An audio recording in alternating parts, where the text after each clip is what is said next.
Oke, shalom. Jumpa lagi dengan kita di Pemuritan. Kemarin kita di video yang terakhir sampai mana connectionnya? Connectionnya dengan Injil. Kita bahas tentang teologi, ya, doktrin mengenal Allah.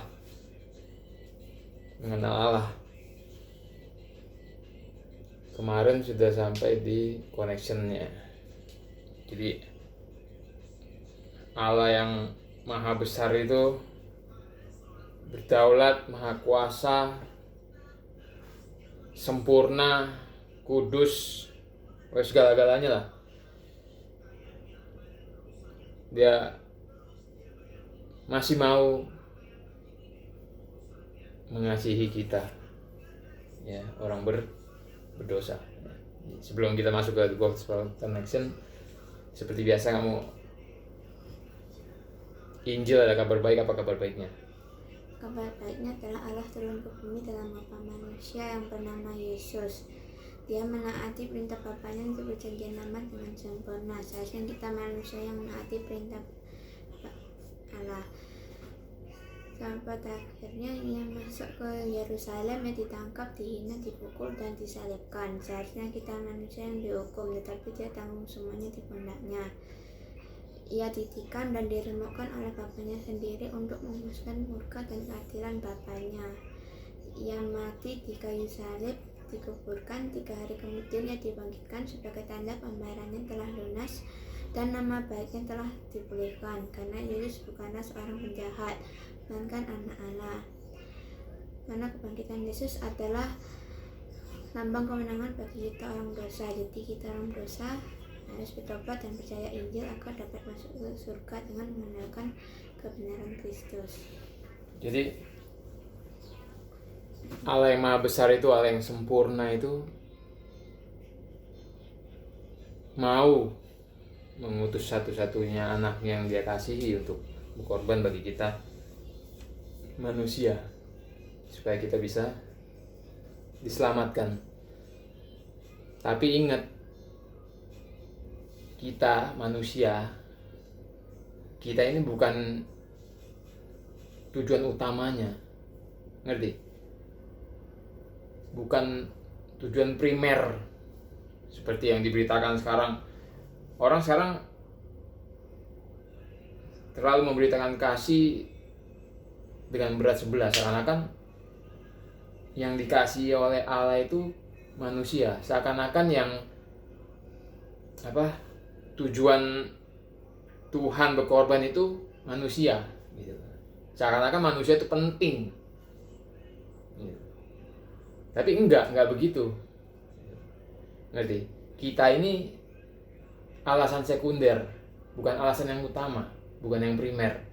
Kita ini alasan yang sekunder.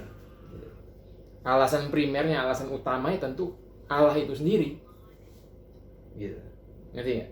Alasan sekunder itu apa? Sekunder itu alasan yang bukan utama, yang selanjutnya, kedua, ketiga, keempat, gitu. Ngerti nggak? Kita ini bukan yang utama.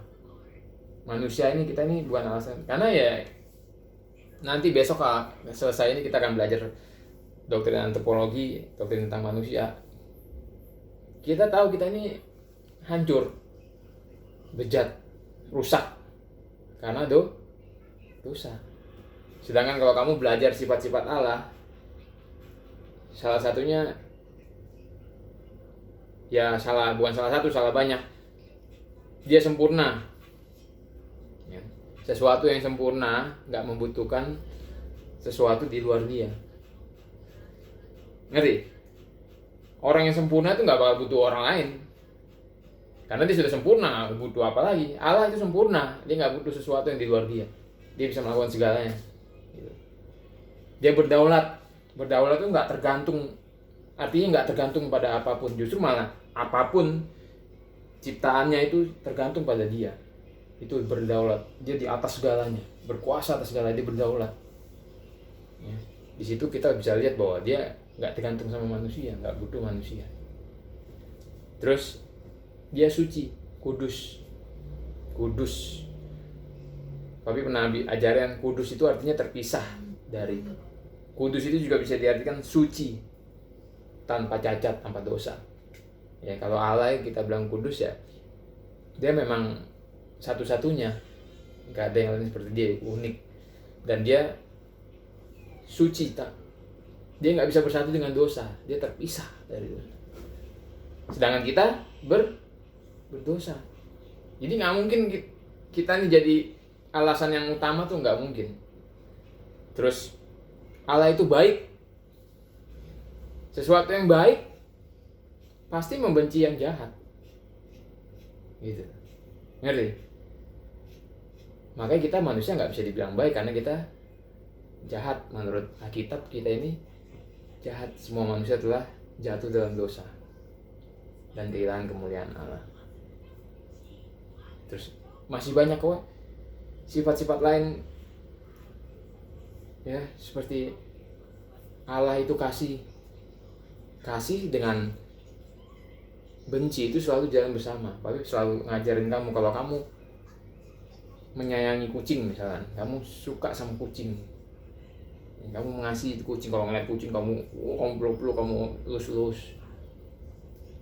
Tapi ketika kamu melihat kucing itu ditendang orang, kamu pasti akan marah, ya, kamu pasti akan benci orang itu, karena orang itu mengasihi yang kamu kasih, karena orang itu menyakiti yang kamu kasih.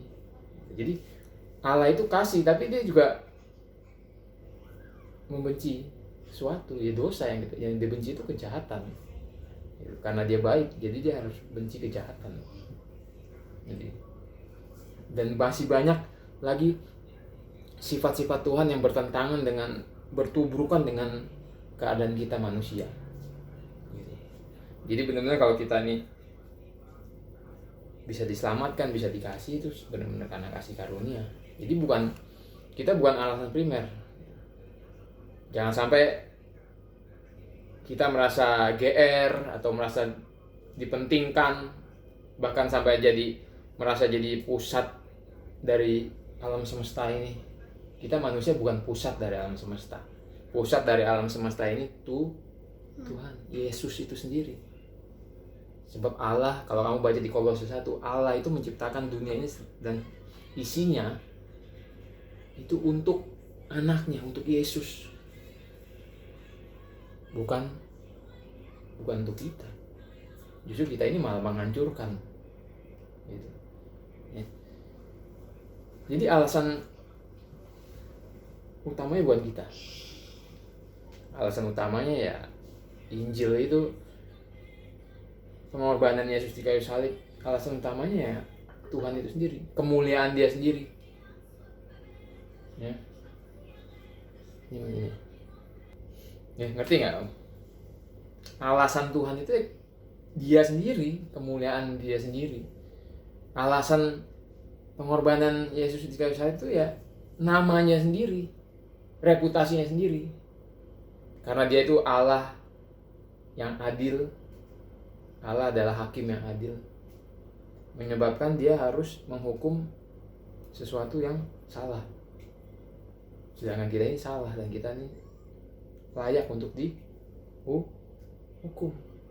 Jadi kalau Yesus nggak datang ke dunia dan mengambil semua hukuman itu kepada dirinya, semua hukuman kita kepada dirinya, Bapa nggak bisa mengampuni kita. Nama Dia pasti rusak, karena Dia adil, Dia hakim yang adil. Jadi harus ada yang dihukum. Jadi maka Yesus itu ya untuk melindungi reputasi Allah itu, supaya Dia tetap dikatakan adil. Ngerti? Terus kenapa kita nggak bisa yang primer itu? Karena Dia Allah yang sempurna, dan karena Alkitab mengatakan Allah itu kasih. Jadi kalau Dia mengasihi kita, itu bukan karena kita, ngerti nggak? Bukan karena kita manusia, karena kita ini berdosa. Kita sudah nggak mungkin dilirik pun nggak mungkin sama Tuhan. Bahkan kalau ketemu pun kita pasti kebakar abis, mati kita. Ya kamu kalau baca Alkitab dari awal sampai akhir itu, kalau mau ketemu Tuhan pasti takut. Jadi sangat ketakutan. Karena dia tahu Allah itu kudus, suci, sedangkan dia manusia berdosa. Kalau ketemu pasti nggak bakal tahan, hancur pasti. Jadi kalau Allah bisa mengasihi kita, itu bukan karena sesuatu dari pihak kita, karena sesuatu dari kita, sehingga Allah bisa ngelihat terus dia mengasihi kita. Enggak ada yang tidak dari kita yang bisa menyebabkan dia mengasihi kita. Tapi karena Allah itu kasih, jadi penyebabnya dia sendiri. Allah itu sendiri, sifat dia sendiri, karena dia sudah kasih. Jadi mau nggak mau dia kasih itu kena ke kita. Ya. Kenapa dia menyelamatkan kita? Bukan karena kita, tapi karena dia disebut Allah juru selamat. Dia pernah bilang, akulah Tuhan, tidak ada juru selamat lain selain daripada aku. Yesaya kalau nggak salah. Karena dia itu Allah juru selamat, makanya dia menyelamatkan kita. Bukan karena sesuatu. Kita diselamatkan bukan karena sesuatu yang ada dalam diri kita, enggak. Karena sesuatu yang keluar dari diri kita, enggak. Enggak ada setitik pun yang keluar dari diri manusia yang menyebabkan manusia tersebut diselamatkan atau dikasih, itu enggak ada. Kita ini sudah benar-benar hancur. Sampai Tuhan tuh enggak punya alasan sedikit pun untuk yang keluar dari kita untuk mengasihi kita dan menyelamatkan kita. Itu ada di surat Roma kalau nggak salah. Nggak ada sedikit pun. Sama seperti Yesus yang dihukum tanpa sedikit pun alasan karena dia nggak punya dosa. Dia nggak berdosa. Ketika dia dihukum nggak ada alasan. Nggak ada sedikit pun. Jadi mau orang itu banyak berbuat baik kayak atau nggak pernah selalu taat atau gimana, ya kan, selalu baik, tetap itu nggak menjadi alasan Tuhan untuk menyelamatkan dia. Karena walaupun manusia itu bisa berbuat baik, belum tentu perbuatan baiknya itu di mata Tuhan itu benar. Ingat, karena Tuhan itu sempurna, kita terbatas dan nggak bisa kita capai. Sama seperti kita belajar teologi gini. Tapi kemarin bilang kalau bukan Roh Kudus yang menyatakan ke kita nggak bakal bisa kenal Tuhan lebih lagi. Jadi sampai mana kamu mengenal Tuhan itu karena penyataan Roh Kudus, karena penyataan Tuhan menjadi iman dalam diri kita. Jadi itu semua anugerah, itu semua kasih karunia, sepenuhnya kasih karunia. Itu sesuatu yang nggak bisa kita produksi, sesuatu yang nggak bisa kita lakukan. Kasih karunia itu benar-benar dari Tuhan. Ya, ngerti? Kamu dari sini sampai sini ngerti? Ya. Jadi jangan sampai kita berbangga atau merasa penting, ya. Tapi jangan juga sampai kita ini merasa, oh ya udah itu kan karena kemuliaan Allah sendiri, bukan karena aku. Jadi kita cuek atau gimana karena merasa itu bukan karena kita, jadi kita bahkan sampai kita marah atau membenci Tuhan, mencari alasan. Enggak, justru kita mesti pikir bahwa itu benar-benar sebuah kasih karunia yang enggak terkatakan, sebuah kasih karunia yang enggak ternilai, yang menjadi kegembiraan kita. Kayak tadi ayat itu saya bilang bahwa suatu kegembiraan kalau kita bisa, suatu kegembiraan yang enggak ada bandingannya kalau kita bisa mengenal Tuhan dan dikenal oleh Tuhan. Karena kehidupan kita yang sebenarnya itu bukan di sini. Ini kita nih di dunia ini hanya numpang lewat. Ya, bukan di sini kehidupan kita. Kehidupan kita yang sebenarnya itu nanti setelah kita mati. Kalau kita mendapat kasih karunia, kita dikenal Tuhan, kita diizinkan masuk ke surganya. Kalau kita nggak dikenal, ya kita dilempar ke neraka. Itulah baru benar-benar kehidupan yang abadi, kehidupan yang sebenarnya. Di sini kita hanya numpang lewat. Jadi sebetulnya Injil yang benar, pengajaran yang benar, ya, itu nggak bakal membuat kita merasa nyaman tenang, menyukai, cinta tinggal di dalam dunia ini. Ngerti nggak? Injil yang benar itu, pengajaran yang benar itu sebenarnya mestinya membawa kita untuk selalu melihat ke surga. Karena itu nanti kehidupan kita itu nanti di sana ya sebenarnya, dan itu harus ya itu dimulai dari sekarang. Kalau misalkan kita dituntut untuk saleh, untuk menjadi serupa seperti gambaran Kristus. Dan di dunia ini kan kita goal utama kita kan supaya menjadi serupa seperti gambaran Kristus.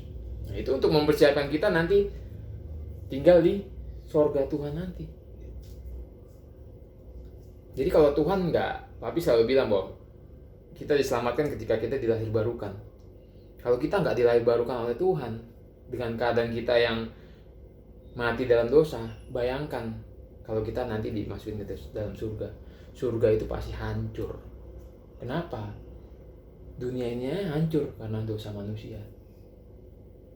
Kalau kamu nggak dirubah terus kamu dimasukin surga, kita manusia ini pasti akan menghancurkan surga.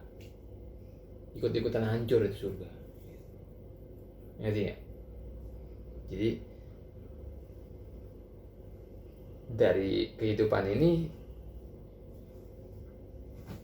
kita bertujuan untuk serupa seperti gambaran Kristus, tetapi kita juga nggak menjadi cinta sama dunia ini. Kapanpun Tuhan panggil kita mesti siap, ya.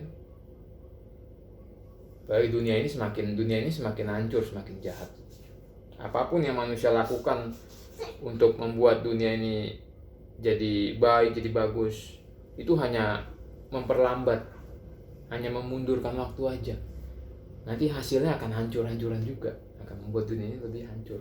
Sekarang kan sudah semakin hancur dunia ini, ya kan? Pandemi, perang, sudah ada tanda-tanda terus kita diarahkan ke dunia digital, ke dunia lain, metaverse sekarang lagi tren, dimana kita hanya duduk di kamar gini, kita bisa menghayal ke dunia lain, berhubungan dengan orang lain, tapi dengan bohongan gitu, dengan virtual, tanpa ketemu orang, tanpa kehadiran. Itu semakin dibawa ke budaya yang tambah parah dunia ini. Ya, jadi hati-hati. Ya, ingat kita bukan alasan utama. Ya. Inti dari Injil juga bukan. Tapi berani bilang bahwa inti dari Injil itu bukan kasih. Karena kalau kasih inti dari Injil, gak ada yang nama salib. Itu enggak. Allah hanya tinggal mengampuni. Ya sudah, misalkan kamu minta maaf sama Tuhan, manusia minta maaf sama Tuhan, ya sudah, karena saya Allah yang Maha Kasih, kamu saya ampuni. Gitu. Itu kalau inti dari Injil kasih. Tapi karena Allah itu hakim yang adil, nggak mungkin dia main mengampuni gitu aja, nggak mungkin dia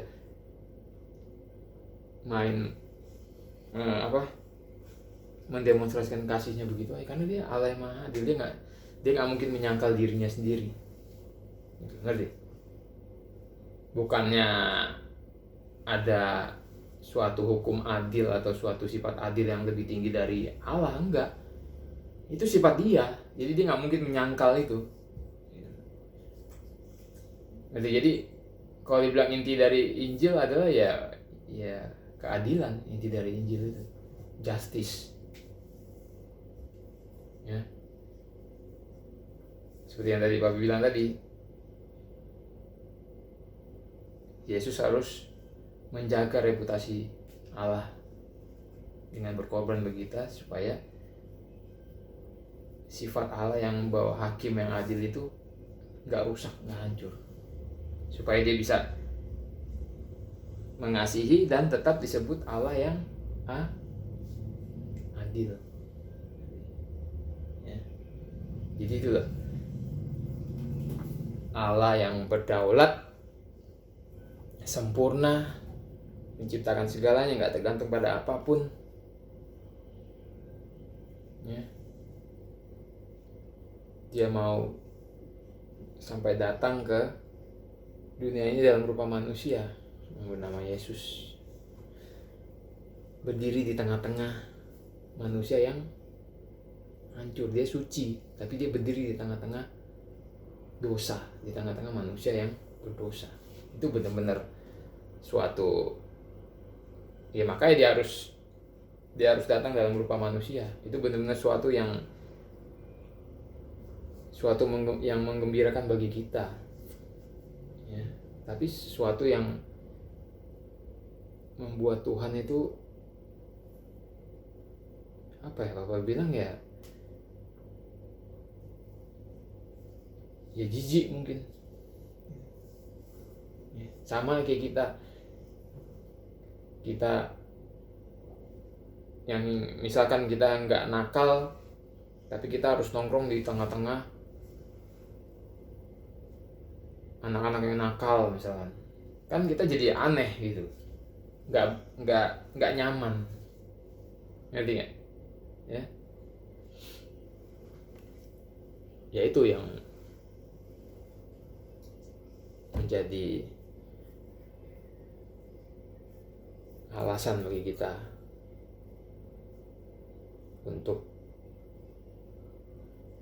bisa karena Yesus saja itu menjaga reputasi Allah, dia memuliakan Allah, itu juga, dan akhirnya kena imbasnya ke kita bisa selamat. Itu menjadi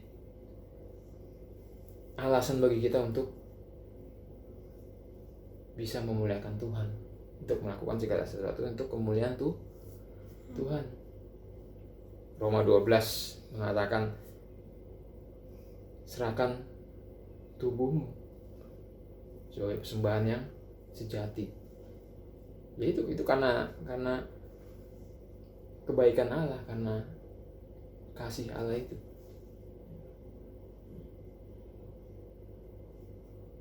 Menyediakan mau berkorban, menyediakan waktu untuk belajar firman, untuk baca firman, untuk berdoa saat teduh. Jadi semuanya harus kita lakukan karena Tuhan sudah mengasihi kita lebih dulu. Tuhan sudah melakukan segala sesuatunya terlebih dahulu. Walaupun kita bukan yang terutama, tapi tetap kita diselamatkan karena itu. Kita bisa merasakan kasihnya karena itu. Kita bisa merasakan kebaikannya. Kita bisa mengerti Injil, bisa mendapatkan manfaat dari Injil karena Tuhan, karena itu semua. Ngerti? Kita harus belajar firman untuk mengenal Dia lebih dalam, untuk mengenal Dia itu salah satu supaya kita bisa mengasihi Dia, kita harus mengenal Dia. Kalau kamu mau mengasihi mami atau mau mengasihi papi, mau mengasihi Kimi, ya kamu harus berusaha untuk mengenal lebih dalam. Kalau kamu nggak mengenal lebih dalam, nggak mungkin kamu bisa mengasihi orang. Sama kayak Tuhan juga gitu. Kalau kamu bilang kamu mengasihi Tuhan, kamu pasti akan menyelidiki Dia lebih dalam. Kamu pasti akan berdoa, minta pernyataan lebih dalam supaya bisa mengenal Dia lebih dalam lagi. Baru kamu bisa mengasihi Dia.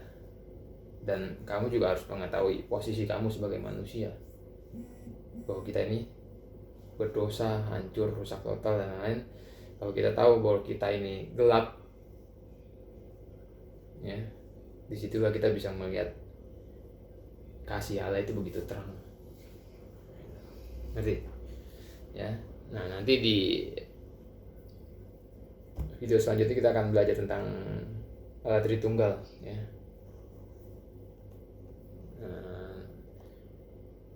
Di video selanjutnya, sampai jumpa di video selanjutnya. Tuhan Yesus memberkati.